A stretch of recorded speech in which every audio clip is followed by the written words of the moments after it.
জুবিনৰ অন্তিম বিদায় যেনেকৈ ভাৰত চৰকাৰৰ পৰা কিৰণ ৰিজিজু আহিব খুজিছে, মেঘালয়ৰ মুখ্যমন্ত্ৰী আহিব খুজিছে, অৰুণাচলৰ পৰাও প্ৰতিনিধি দল এটা আহিব খুজিছে। আমি যাতে বহু দিনলৈ মনত ৰাখিব পৰা ধৰণে আমি জুবিনক বিদায় দিম আৰু সেইকাৰণে মই ৰাইজৰ সহযোগিতা কামনা কৰিছোঁ। আৰু দুই এটা জেগাত মই দেখিছোঁ যে একাংশ লোকে যিকোনো প্ৰকাৰে গণ্ডগোল কৰিব খোজে। আমি ভিডিঅ' ৰেকৰ্ডিং কৰিম কালি গোটেই অনুষ্ঠান, কাৰণ জুবিনক আমি সন্মানেৰে সৈতে বিদায় দিব খুজিছোঁ।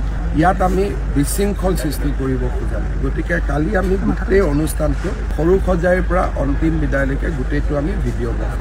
আৰু কোনোবাই যদি পিছত আমি দেখোঁ যে ইচ্ছাকৃতভাৱে আৱেগত কৰা বেলেগ কথা, কিছুমানে ইচ্ছাকৃতভাৱেও খেলি মেলি কৰিব খোজে, চৰকাৰে তেওঁলোকৰ ওপৰত ব্যৱস্থা ল'ব। ইতিমধ্যে যোৱাকালি সৰু সজাই আৰু আগদিনাখন বিমানবন্দৰ খেলি মেলি কৰা কেইবাজনো ব্যক্তিৰ ভিডিঅ' ৰেকৰ্ডিং আমি লৈছোঁ। অনুষ্ঠানটো হৈ যোৱাৰ লগে লগে আমি তেওঁলোকক সুধিম যে আপোনালোকে ইমান ধুনীয়া অনুষ্ঠান এটা কিয় বেয়া কৰিব খুজিছে। গতিকে চৰকাৰে সকলো ফালৰ পৰা আমি জুবিনক সন্মান দিম আৰু জুবিনৰ অনুষ্ঠানটো যাতে আমি কোনেও ক'তো খেলি মেলি নকৰোঁ তাৰ বাবে চৰকাৰে দৃষ্টি ৰাখিব।